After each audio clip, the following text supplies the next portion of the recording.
Hello, everyone. Welcome. We'll give folks just a moment to get into the webinar and then we can get started.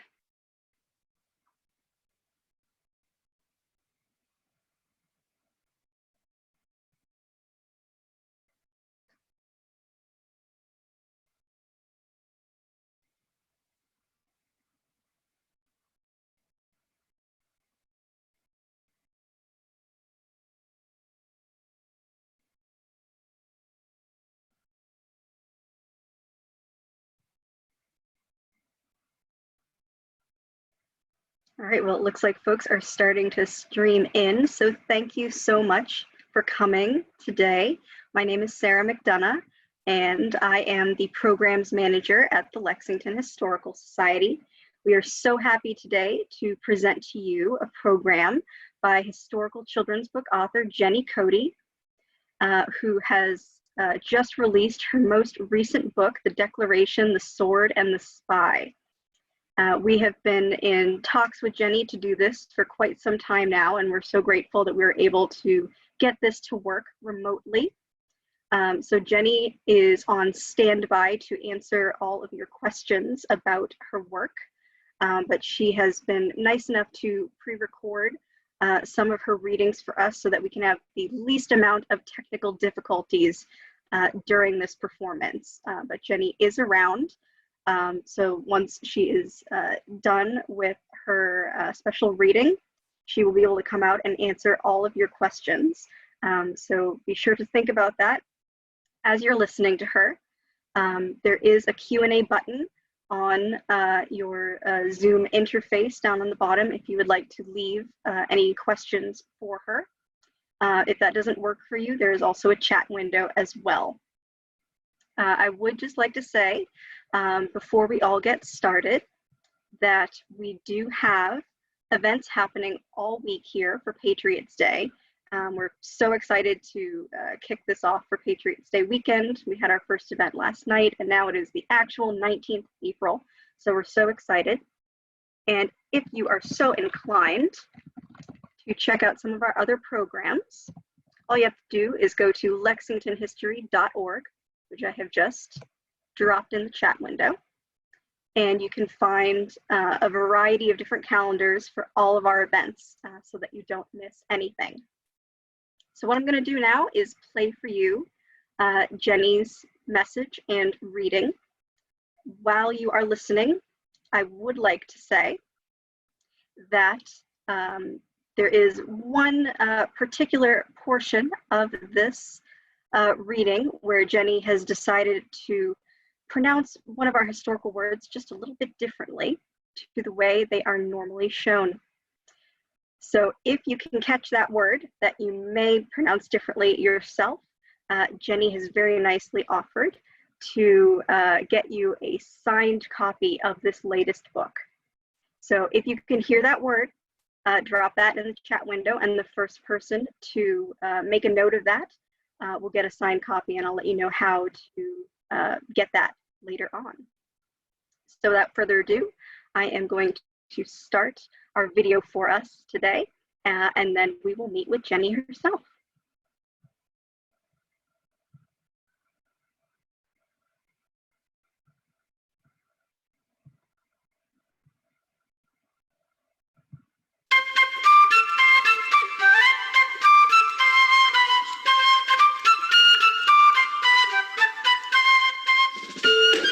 Hi there, my name is Jenny Cote, and I am a children's historical fiction author from Atlanta, and I am delighted to be with you here today for virtual Patriots Day. And I thank the Lexington Historical Society for inviting me, and of course it would have been wonderful to be together, but how great is it that we're here together now? You can't stop history. History always must go on, and so that's what we're going to do here today. So let me tell you a little bit about what I write and what I'm going to share with you today.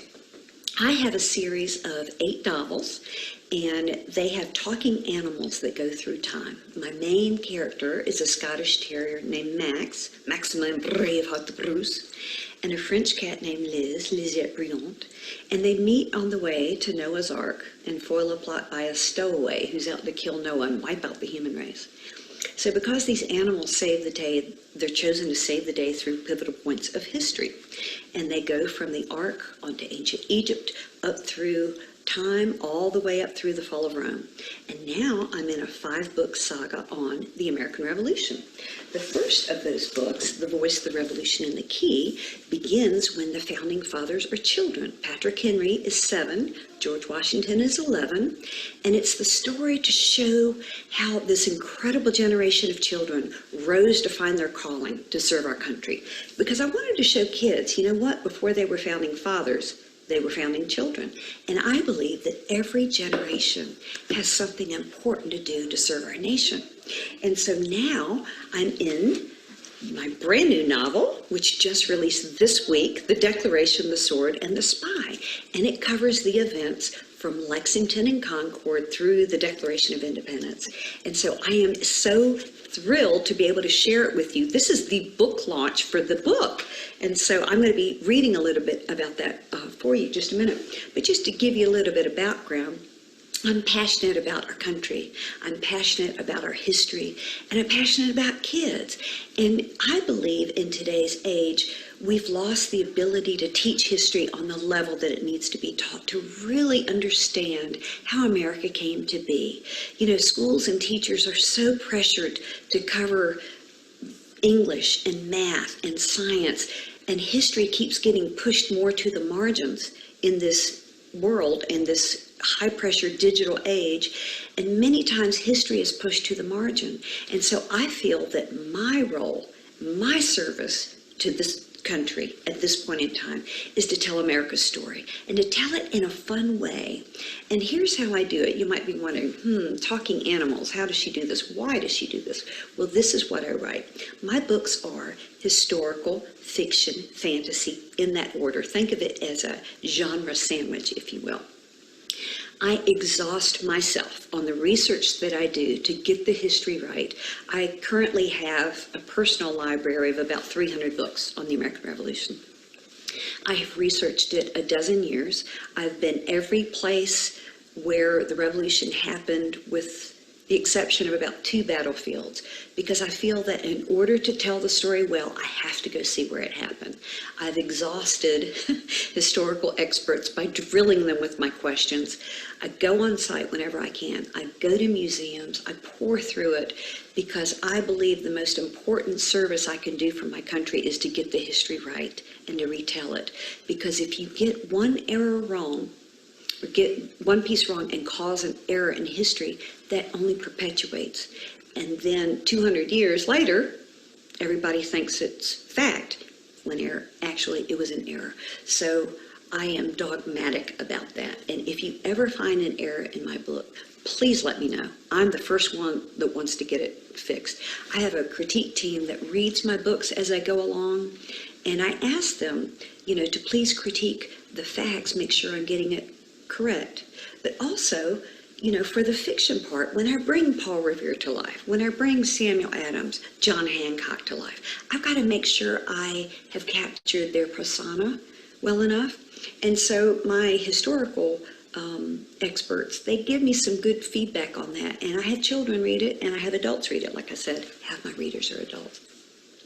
But honestly, this book is about over 600 pages, almost 688 pages. What kid is going to pick up a historical book that long?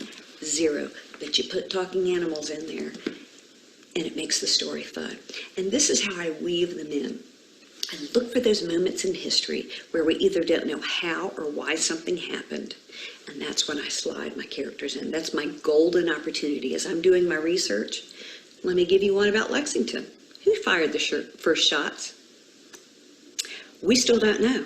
All these years, ever since 1775, no one knows who fired the first shots at Lexington. And so I had to come up with that, and I'm going to show you how I treated that.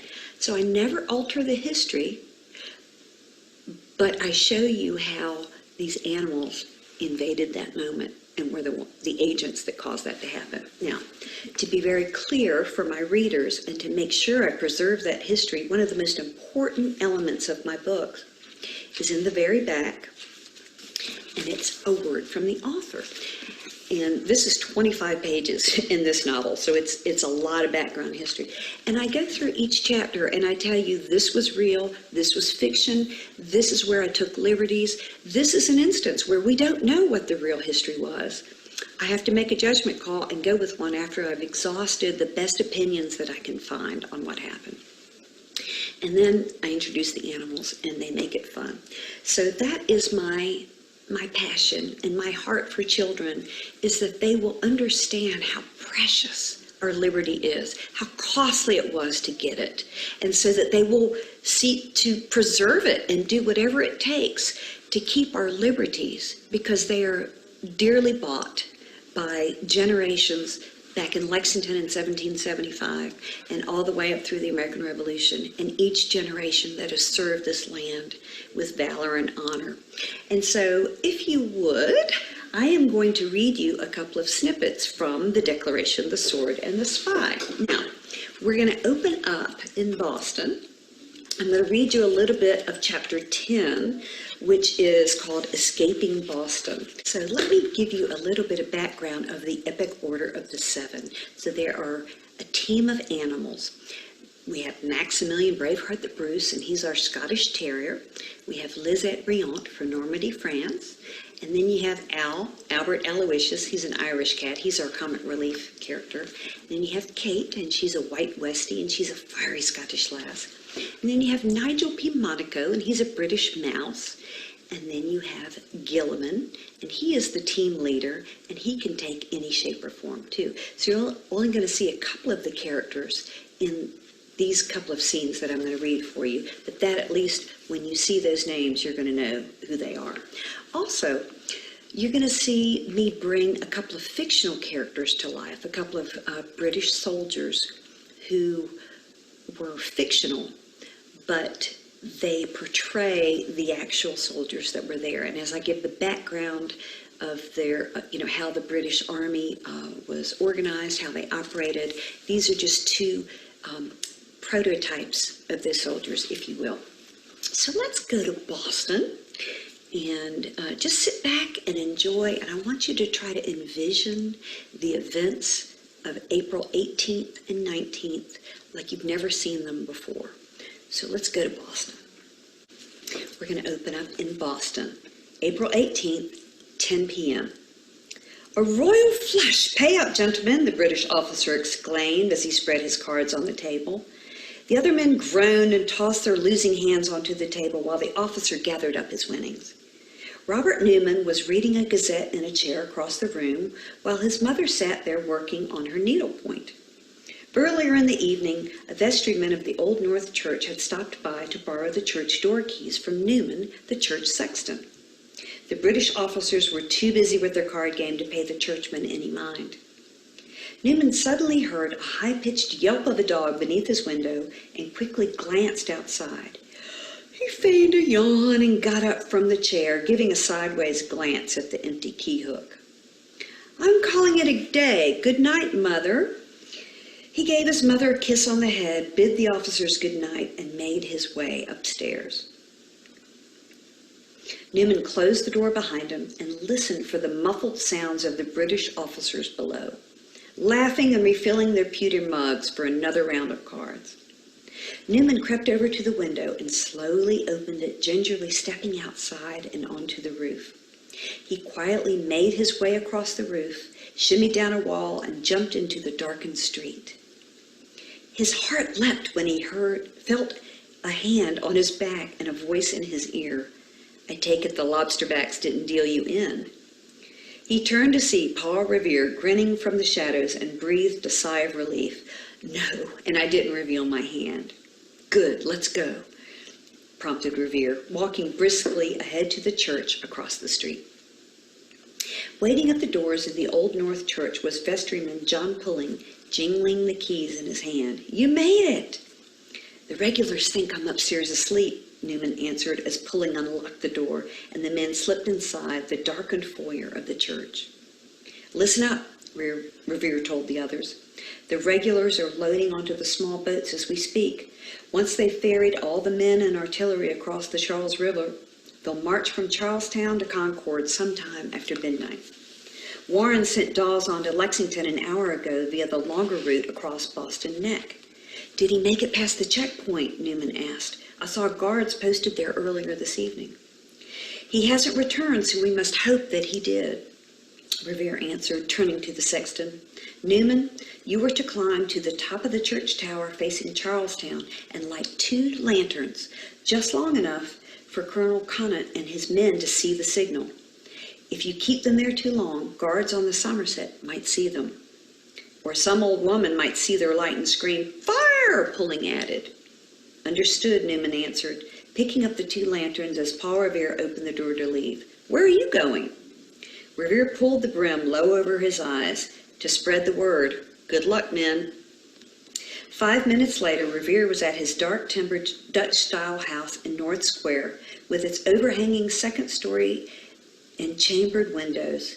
In one of the windows stood a figurine of the Genius of Liberty, holding a liberty cap on a pole, and under her foot the emblem of military tyranny, a grenadier soldier clinging to a serpent.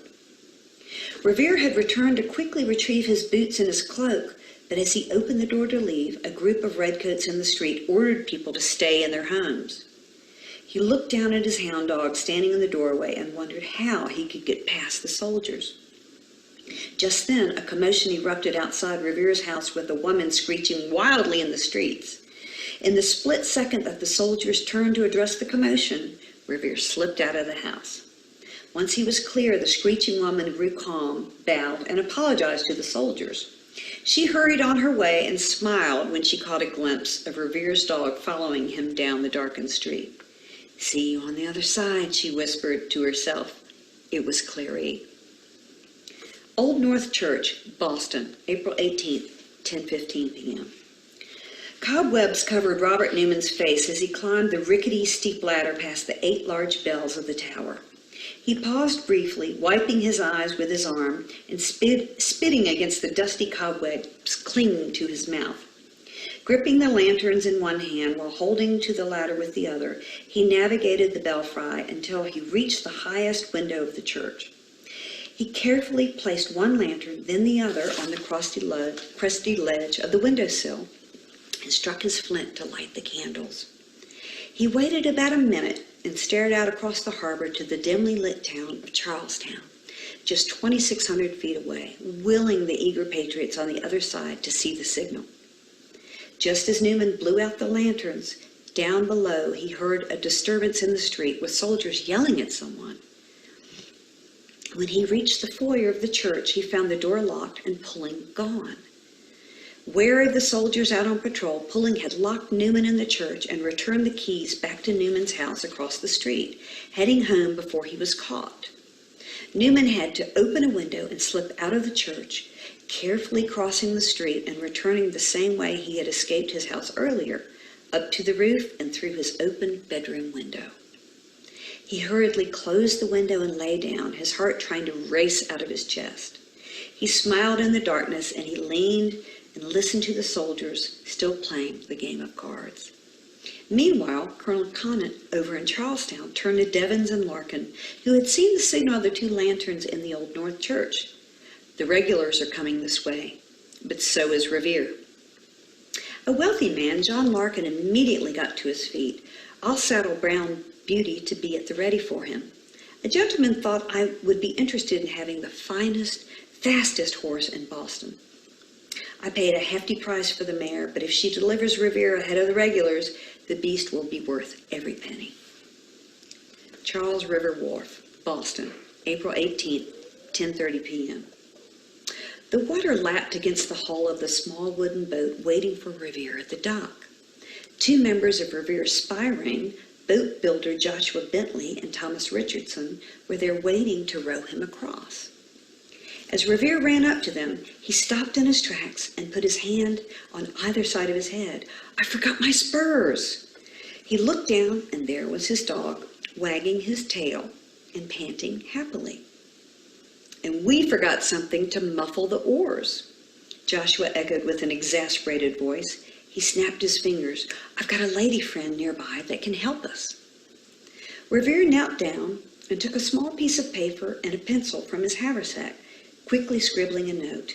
He held up the note and got right in his dog's face. "Home." He placed the note in the dog's mouth and pointed in the direction of his house and repeated, "Home." The dog took off running into the night. Revere got to his feet. "Now, we have a few minutes to get something for the oars. Let's go." Joshua and Thomas looked at one another as if Revere were crazy. "Okay, follow me," Joshua instructed. He led them down the street to a house at the corner of North and North Center Streets. He looked around them and quickly tapped on the front door. The door barely cracked open, and Joshua whispered to someone inside. Moments later, the window above opened, and out fluttered a flannel petticoat to the men below. Joshua grabbed it and held it out to Revere. "It's still warm." He gave a funny whistle in thanks to the girl above. The men smiled at one another and ran off again back to the dock. While Joshua ripped the petticoat in two and wrapped the pieces around the oars, Paul Revere's hound dog came bounding up to them. In his mouth were Revere's spurs. "Well, I'll be," Thomas exclaimed, shaking his head. "Who would have thought we'd be helped by a petticoat and a hound dog tonight?" Revere smiled and gave his dog a vigorous scratch behind the ears. "Good boy, now go home." He stood to his feet and held up the spurs. "I never could have gotten past the regulars if they had stopped me in the street with these." He tossed them onto the boat, and the three men pushed off from the dock. The bright rising moon cast eerie shadows over the massive HMS Somerset, making it look like a leviathan prowling the dark waters of Boston Harbor. The third-rate battleship had brought the might of the British Lion to the shores of America, enabling Great Britain to capture Quebec from the French in the French and Indian War. But tonight, its 400-man crew of sailors were so busy ferrying the light infantry and grenadiers across the Back Bay to Lechmere Point that they missed the tiny wooden boat with petticoat-muffled oars gliding under its 64 guns. Revere, Joshua, and Thomas said not a word as they quietly rowed past the man of war. Their hearts were thumping in their chests, waiting for the moment when the bright moon would shine on their tiny vessel like a beacon to alert the guards roaming the deck. But miraculously, it was as if they were invisible. When they reached the far shore, the men quickly pulled the boat up to the wharf in Charlestown at Water Street, and Revere jumped out, grabbing his spurs. "Give my thanks to your lady friend," Revere told the others with a grin and a touch to his hat. "Her petticoat may have just saved the president of the Massachusetts Provincial Congress." With that, Paul Revere ran into the night and to his fast horse that awaited to carry him to Lexington. Chapter 11, The Midnight Ride. Outside Cambridge, Massachusetts, April 18, 1775, 11:30 p.m. The cool night air whooshed across Paul Revere's face, making his eyes water from the speed of this magnificent horse. The bright moon above illuminated the road ahead as the Patriot's cloak furiously flapped in the wind behind him. He gripped the reins, leaned over the saddle, and pressed his spurs into his horse's side. The thundering sound of the horse's hooves was matched only by the rush of adrenaline coursing through his veins. As Revere passed Charlestown Neck, he saw up ahead two mounted British officers on patrol. They spotted him immediately. "Halt!" they shouted and started to give chase. "I'd rather not, boys," Revere muttered to himself. Thinking quickly, he changed course, forcing the British officers to follow him off the main route. He leaned into the horse and shouted, "Yah! Let's lose those lobsterbacks." As he came to a dark area off the grassy path, Revere rode his horse up a slight embankment and glanced back at the horsemen closing in on him. The British patrol galloped into the dark area only to find it was a thick clay pit of muck. Their horses quickly got stuck and halted in their tracks, neighing wildly and bucking against their riders. Revere grinned as he heard the officers shouting and cursing behind him while he left them in the muck and continued on into the moonlit countryside. Revere soon entered Medford and stopped to warn a Minuteman officer. "The regulars are out," he urgently told him. He then rode on to monotony, pausing at every house and shouting the same warning to the people inside that the regulars would soon be marching this way. Immediately, people began to sound the alarm and muster the militia. Other riders quickly dispersed to start spreading the word north. After midnight, around 12:30, Paul Revere entered the town of Lexington and rode straight to the Clark house. As he dismounted his horse and headed to the front door, he saw the 8 militia guards outside, relieved to see protectors stationed there. Sergeant Monroe rushed to meet Revere on the walkway to the house, holding out his hand to bar him entry. "I'm sorry, sir, but I can't let you inside. Your arrival will create too much noise." Paul Revere's eyes widened in disbelief at such an absurd statement. "Noise? You'll have noise enough before long. The regulars are coming out." Inside the house, John Hancock heard Revere shouting, "Come in, Revere. We're not afraid of you." Revere grumbled at Monroe and pushed his way past the protective sergeant. He opened the door and took off his hat, wiping his sweaty face with his sleeve after his rigorous ride. "The regulars are loading into boats and crossing to Charlestown. Looks to be 700 to 800 men plus small artillery. Warren sends words for you men to leave Lexington immediately." Hancock and Adams shot glances at one another. Behind them, the household was buzzing with activity. Reverend Clark was busy hiding money and other objects of value, stuffing them in the potatoes or wherever he could. Aunt Lydia was wringing her hands and crying as she helped Mrs. Clark to dress the children in case they had to flee. Dorothy placed her hands on little Elizabeth Clark's shoulders as they peeked around the corner to watch John Hancock inspecting his sword. His polished gun sat next to him. "I'm not going to leave those brave men protecting us outside while I run away to safety," Hancock protested, vigorously polishing his sword. He was ready for a fight. Samuel Adams looked up at Revere, who put a hand on his hip and slapped his hat on the table. "There's a reason they're protecting you, John. You are the president of the Massachusetts Provincial Congress. Listen to reason." "I think he's right, John," Samuel echoed, much to Hancock's surprise.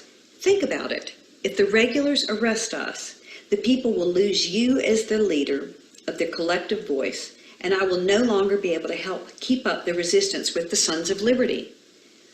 Not to mention the fact that you two are supposed to be on your way to Philadelphia to represent Massachusetts at the Continental Congress," Dawes added, having arrived and alerted houses around Lexington.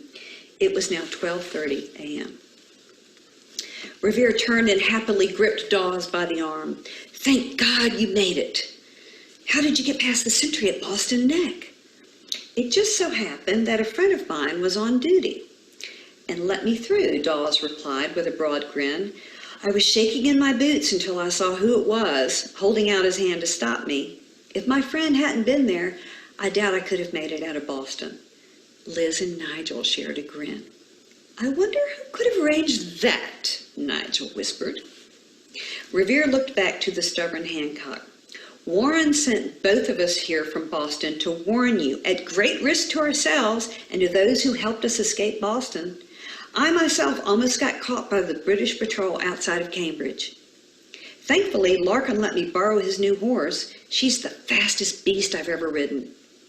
"And I wonder just who this new horse is," Liz whispered, slipping out the front door. Nigel trailed along behind. "I'm forever in your debt, gentlemen. Thank you," Hancock frowned, realizing the gravity of what these men had done. "But you've also sounded the alarm across the countryside along the way, correct?" "Of course, and we need to ride on to Concord to sound the alarm there, as that's where the regulars ultimately are bound," Dawes answered quickly. "And we should send out as many riders as we can to alert the countryside," Revere added. "We'll see to that immediately," Samuel Adams responded, getting to his feet to shake hands with Revere and Dawes. "Thank you both, and Godspeed. I'll keep working on Hancock to get us on the road as well." Outside, Liz and Nigel ran over to the magnificent brown horse that had carried Revere to Lexington. "Well done in delivering Revere past the dreaded foe, and here to warn the Patriot leaders," Nigel cheered. "Might I inquire as to your name?" "Good evening, Nigel and Liz," answered the horse with a wink, lowering its head to get eye to eye with them. "How goes the deciphering?" "We had a feeling. Bonsoir, Gilliman.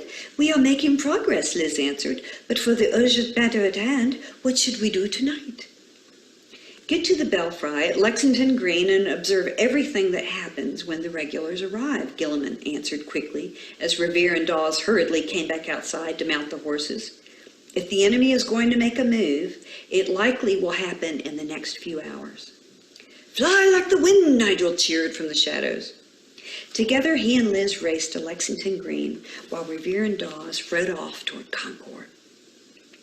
As the friends reached the tall wooden belfry overlooking the small triangular common, they hurriedly made their way to the top to get a clear view of everything below. They could see militiamen gathering in great numbers at Buckman's Tavern and lanterns crossing the green as people scurried about. Moonlight spilled into the wooden tower, casting a silvery sheen on the 400-pound bell hanging there. "Want to help me sound the alarm?" came a voice in the shadows, causing Liz and Nigel to jump. They turned to see a young militiaman holding the rope and grinning. "Gilliman said you'd be here soon." Liz exhaled in relief and walked over to put her claws into the rope. "It would be an honor, mon ami." "Brilliant!" Nigel cheered, running over to jump onto the rope. Together, Clary, Liz, and Nigel pulled the rope, and the huge bell's clacker reverberated with a loud bong that drifted out over the surrounding countryside. "The alarm!" Dr. Samuel Prescott exclaimed from a house nearby. He was a young physician from Concord who happened to be spending the evening in Lexington visiting his fiancée, Miss Mulligan. "I must go help spread the word to Concord." He kissed the young lady, grabbed his hat, and headed out the door. Not only did the bell arouse Dr. Prescott and the people in Lexington, but the British patrol on the road as well. The mounted officers quickly turned and started heading back toward Lexington. It wouldn't be long before they ran right into the Patriots racing to Concord. Outskirts of Lexington, Massachusetts, April 19th, 1:30 a.m. Revere and Dawes steadily galloped along in unison when from behind them they heard a third horse approaching.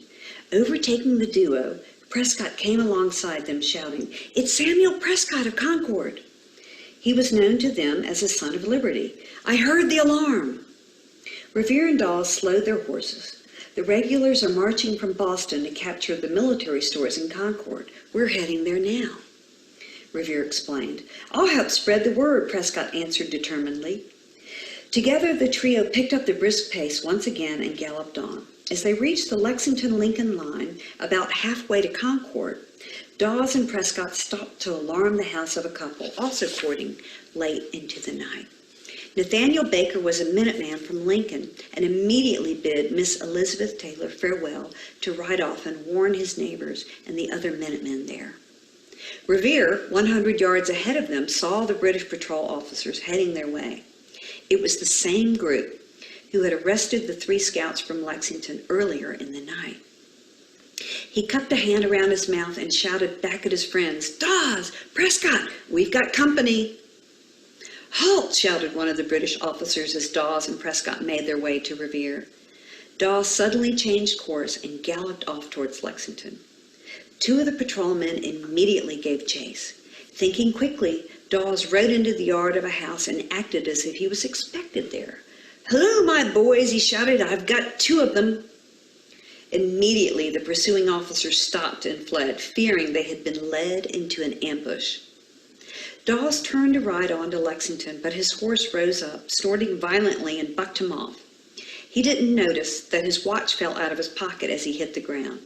His horse ran off into the night, and Dawes sat there for a moment with his arms resting on his knees, catching his breath.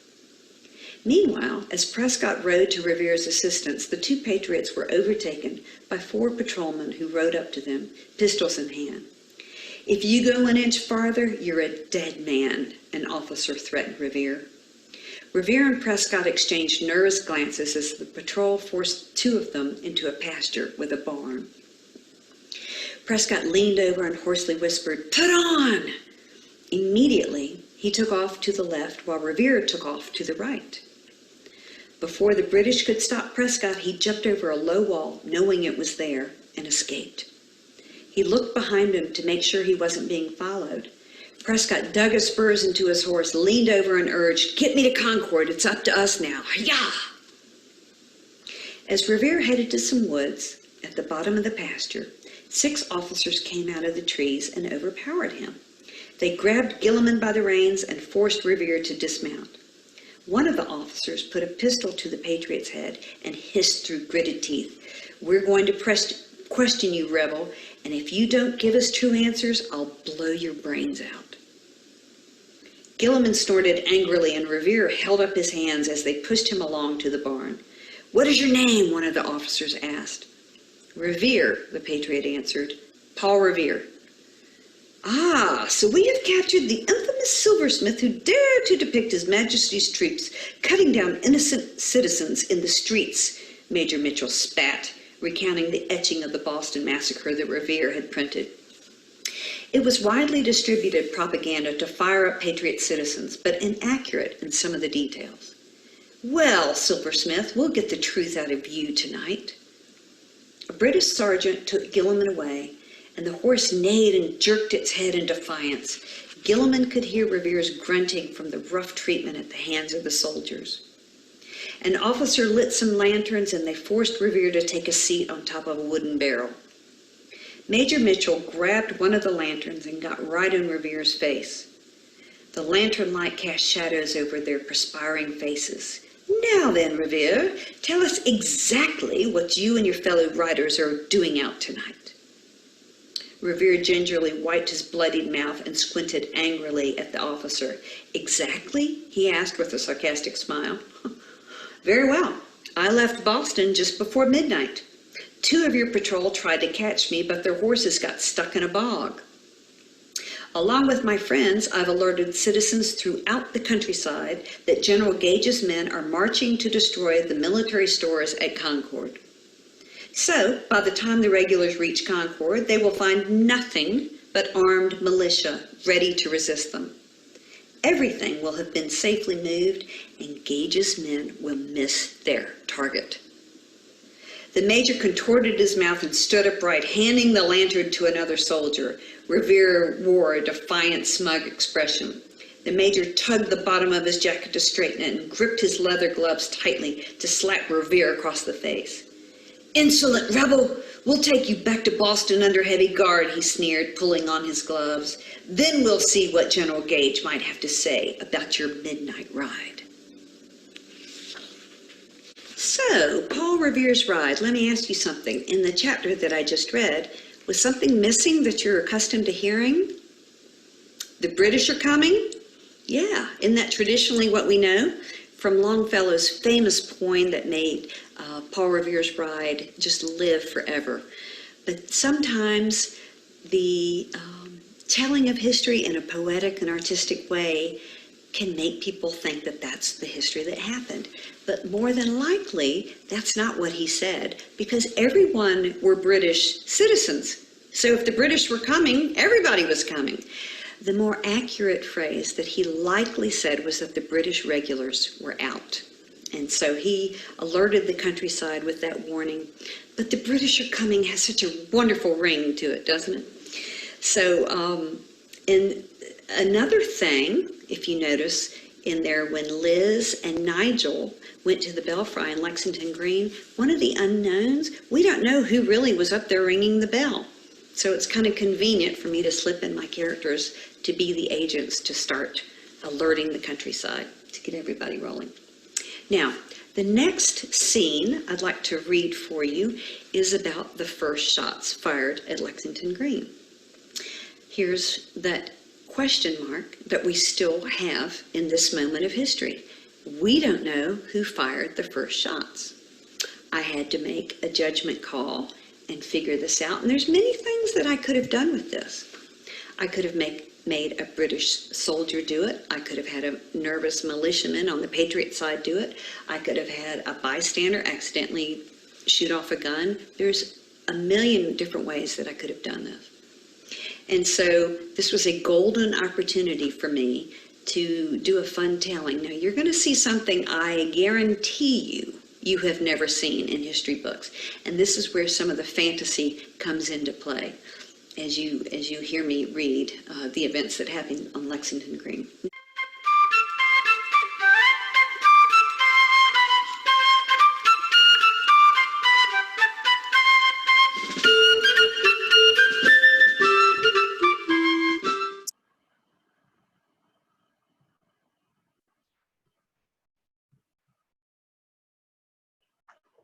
Hello. Thank you. Thank you so much, Jenny. So in the interests of time, Jenny also recorded her reading the actual Battle of Lexington, which is available on our website under the event for this particular reading on our website. And so that will be available for anyone who would like to see it. But before you go and read that, I would love to introduce Jenny herself, because she would love to talk to you all and to answer some of the questions that you have had about the book reading so far. So I'm going to swap over our videos now. Perfect. Hello, everyone. I'm so glad to see you. Thank you for joining us today. This has been a lot of fun. Different than what we were planning, but, you know, hey, the show must go on, right? So thank you for listening. And I think I know who got the word that I mispronounced or said differently, and it was Gabriella. Belfry, right, is what it should have been. Belfry. I've said it Belfry all my life. So Gabriella, I believe, and Sarah can confirm that, but that was the first one that I saw come up. So I will send you a signed copy of the Declaration, the Sword, and the Spy. And so you can contact Sarah. Do you want them to email you? Perfect. Yes. If you would like to, Gabriella, just email me. My email is programs@lexingtonhistory.org. And you can input your address there so that everyone else here doesn't have to see it. And I will put you in contact with Jenny so that you can get your personally signed copy of the book. Great. So exciting. So what would you like to know? I did see some questions here, so it looks like our Q&A is working. Okay. And Gabriella actually had a question herself. She'd like to know, when did you start writing books? Oh my, well, officially, like published books, my first novel came out in 2008. The Art, the Read, and the Fire Club was the first of the series of 8 books. So I started working on that probably about 2006, but I actually wrote when I was a kid. When I was 8 years old, I was writing stories about talking fruit. And so, you know, I kid Phil Vischer, who wrote Veggie Tales, I said, I wrote Fruity Tales long before you wrote Veggie Tales. But the cool thing was that I was creating stories back then as a kid. And I had no idea I was going to be an author until I was, you know, an old lady. Or grown and already had marketing. I had 2 marketing degrees, and I was in a whole different other career. So it's kind of cool to find out something that you really love to do and are passionate about, you know, later on. Sometimes you don't know what you're going to be when you grow up, right? So, but now I write full time. I've been writing about a dozen years or so, and I absolutely love it. Perfect. And Gabriella would like you to know that she also enjoys writing. Oh, so maybe wonderful. something published from her someday. Oh, please do. And listen, that is one of the things that I'm very passionate about, is to inspire the next generation, you know, to inspire your quill, you know. And kids often ask, what were books that inspired me, you know, when I was younger. And, you know, Charlotte's Web. Okay, so I have talking animals, right? And Charlotte's Web was a big one. Black Beauty, of course, the Chronicles of Narnia, C.S. Lewis. And so it's kind of fun to look back on what I read as a child that impacted me. today. And I'm writing the type of genre of book that I was passionate about as a child. Yeah, an old yeller. Perfect. So there are a few people actually asking about the rest of your books. So they're wondering if you could talk a little bit about those and say which one is your favorite. Okay. Oh, that is a toughie. And I actually have them sitting over my shoulder. I have a couple of them. I have the Revolution ones with me. So this is The Voice of the Revolution in the Key, and this is the first in the Revolutionary Saga. The Declaration is the second one. And so these are very near and dear to my heart, again, because I've labored on them the longest. But the first was, for those of you who don't know the books or familiar with them, the first is The Ark, the Reed, and the Fire Cloud. And that opens up and with the animals, the main characters, Max from Scotland, Maximin Braveheart the Bruce by Scottish Terrier, and Lisette Briand from France, and they meet on the way to Noah's Ark, and they foil a plot by a stowaway. He's going to kill Noah and wipe out the human race. So they're chosen to save the day through pivotal points of time. And I love The Dreamer, the Schemer, and the Robe about Joseph in Egypt. That's one of my favorites. The Prophet, the Shepherd, and the Star covers the Christmas story, the Roman, the 12, and the King. I love that. That's the life of Christ, but it's told within the story of Handel writing the Messiah.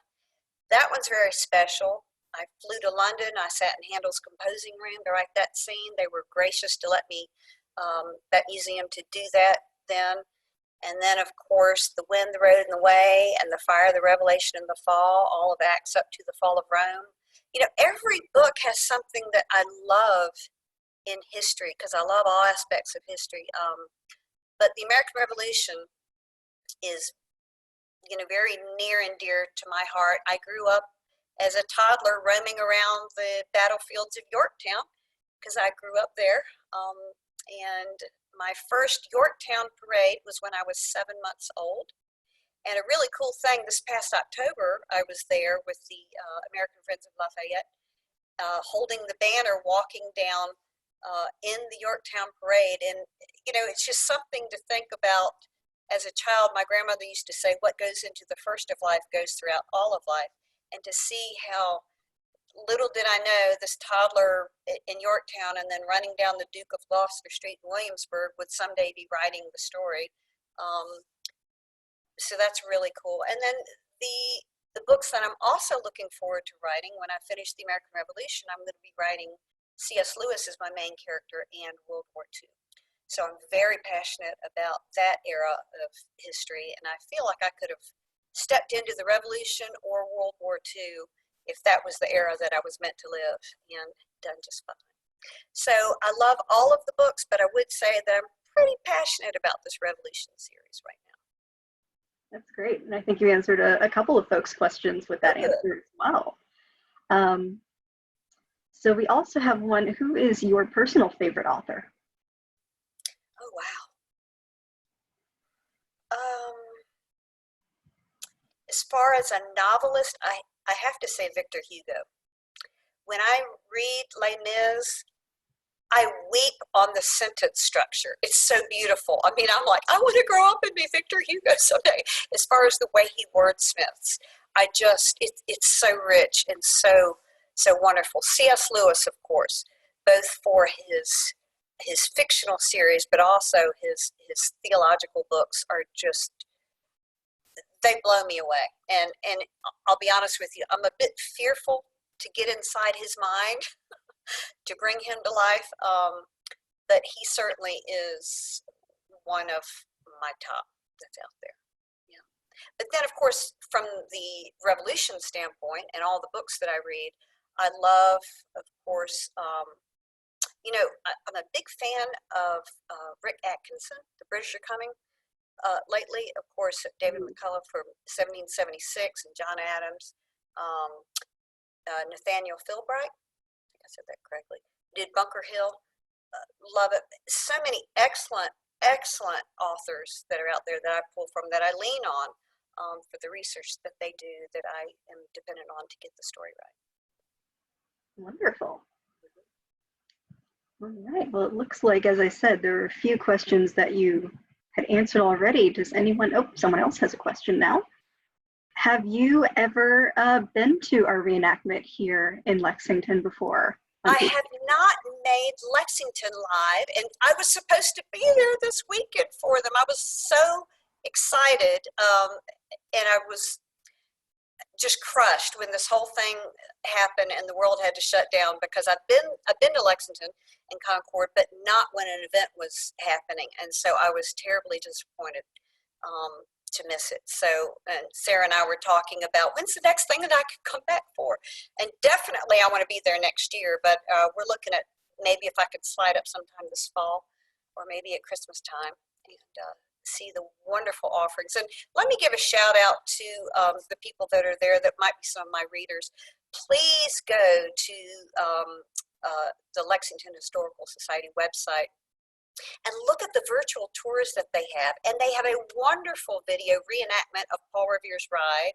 I just watched it this morning. I've seen it before, but it was filmed a while ago, but it is a wonderful portrayal.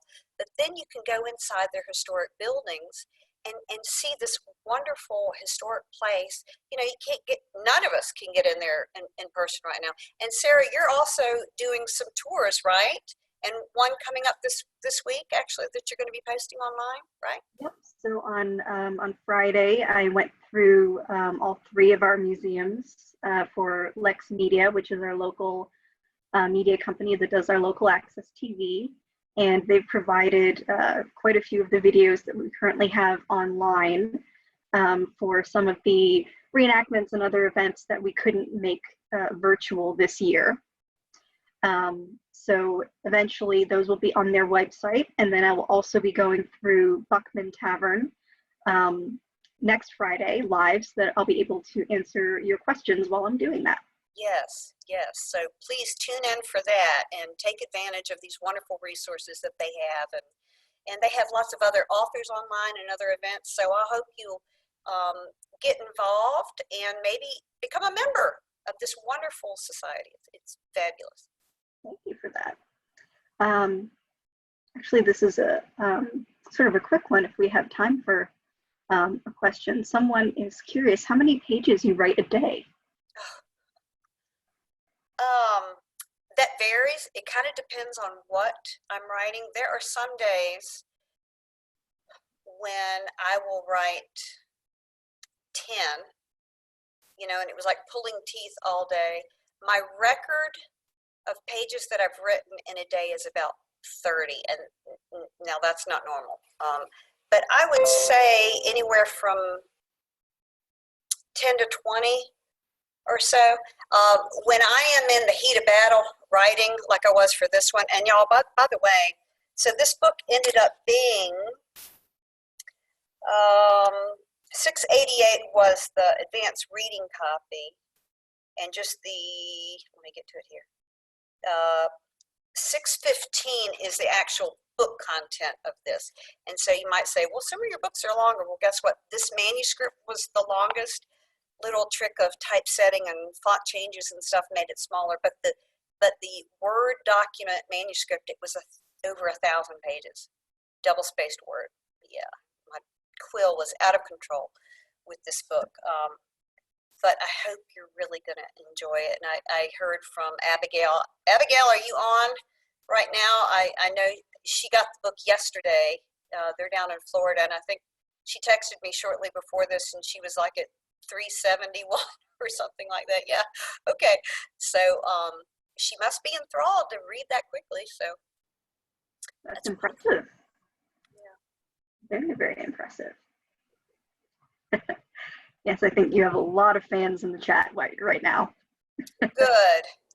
I hope so. And I just want to get them excited, and you know, and I would have loved to have shown y'all around in person, but we're going to do that again, because that is one of the things that I enjoyed doing when The Voice of the Revolution and the Key came out, and we had a day with Jenny and Patrick Henry in Hanover and Richmond. We actually did 2 of them, and it was wonderful because we went to all these sites, and I would do a reading, and we would, you know, listen to the docents and the history of the place where we were. and then I would do a little background on a scene that I wrote there, and then take questions. So it really, you know, the point of writing all of this is to drive you to the original history. You know, go see where it happened. Read, you know, nonfiction books on your own. And you know, one reason why I write these books like I do, you know, for kids, young people especially, is that I doubt you would pick up a 600-page novel, boring adult novel on, or not, I mean novel, but nonfiction book on, you know, a historic topic. By and large, most kids wouldn't. And so I try to make the history really fun and engaging, but I want to whet your appetite to where you'll go if there's a particular aspect of history that gets you really excited. You know, maybe it's going to be Bunker Hill, maybe it's going to be, you know, the first shots, maybe, you know, whatever it is, that you'll go and start explore and read more books about it, you know, and study it yourself, because that's what ultimately I wish to inspire you to do. But to know this history, and I hope that you all, from this little reading that I read, did you learn some things maybe that you had not heard before about the events at Lexington. I hope I'm going to teach you some things, and believe me, this is the kitchen sink of detail in this book. I have never crammed so much information in a book. I don't think ever. That's why it was so long. It's like, well, I got to tell them this and I got to tell them that, because you're not going to get this level of detail even in your school curriculum. You know, I think many times it's like you get the basics, but you're not going to get the rich, deep history. And there's so many unsung heroes, you know, that we don't have time to cover, you know, in normal school history curriculum. And so I want to really focus on a lot of the heroes in the American Revolution, and the common people as well as those that we know, and to show you what a part they are in our story and how we need to remember what they did, and what a sacrifice they made for our freedom. I think that's one of the best parts of being in a place like Lexington, is that we can delve into all those individual stories of all of these characters. Right. Who you just know as names and dates. There's so much history in the country and in the world that we have to learn in school, that it can be really difficult to get some of the fun stuff in there. So it's great to have these types of books and these types of places that you can visit that can show you the real people behind all this information. Right. And then that makes it personal. You know, you realize that they were living, breathing people. They're not just these flat characters on a page. You know, they really, you know, they had pain, they had sadness. You know, I talked to my mother earlier this afternoon, and she had just read the Bunker Hill scene, and she was like weeping. She said, Dr. Warren, she says, I never understood what he did, you know, for us. And he's a lesser sung hero or known hero, founding father. And you know, when you get to know a character, someone who really lived, and then you see what they did for us, wow, the appreciation is just magnified. So I hope that will be your experience as you read this book too. Yeah, they have such great lives to learn about, and this is a perfect way of learning about them. Absolutely. Wonderful. Well, is there anything else that you would like to share with us, Jenny, while we're here? Well, I am working on the next novel, which is The Marquis, The Escape and the Forge. And this book will take us through the Declaration of Independence. And then the next book will pick right up, you know, there, and we'll do the Battle of New York and all of the Northern campaign of the American Revolution, take us through Valley Forge. But the Marquis de Lafayette making his grand appearance in a larger scale in this next book. So I am well on my way researching that. And but in the meantime, I hope you'll read this one, and you can, again, get it from epicordoroftheseven.com, my website, or Amazon, or wherever you get your books. And I hope you will enjoy it and appreciate America's story. But please make a commitment to learn America's story, whether you read my books or anybody else's books, but get really good history and know America's story. Every American, I think that's our responsibility as Americans, to know our story and to share it with someone. So thank y'all for being here. And Sarah, thank you so much for having me here today. It's been a joy and an honor. Thank you so much, Jenny, and thank you for everyone who's listening today. For anyone who might have shown up late, I'd just like to say again that we do have programs happening all this week. We just kicked off Patriots Week last night, not just Patriots Day here in Lexington. So if you're interested, please do go to our website and see what else is there. If you look at this particular event on our calendar on the website, you'll also be able to see Jenny reading a few more scenes from the actual Battle of Lexington. So that will be great. And all of the programs that we are currently offering for this week are free, because we know that a lot of folks are having troubles right now, and that some of you have school vacation and some of you don't, and everyone's scraping together. But if anyone is willing to make any of our programs a pay what you will, we will definitely appreciate that, because it allows us to bring even more education and fun things to you. So I'll drop a link down in the chat to our website. If anyone is interested in making a donation, we would really, really appreciate it. And also, of course, to reiterate, please go to Jenny's website as well if you're interested in learning more about the rest of her books. Great. Thank you, everyone, for being here today. Huzzah! It's a great day to be an American, right? Thank you so much, everyone, and hopefully we will see you with some more programming tomorrow. Okay, I'll be there. Wonderful. Thanks, Sarah. All right, bye, everyone. Thanks, everyone. Goodbye. Bye.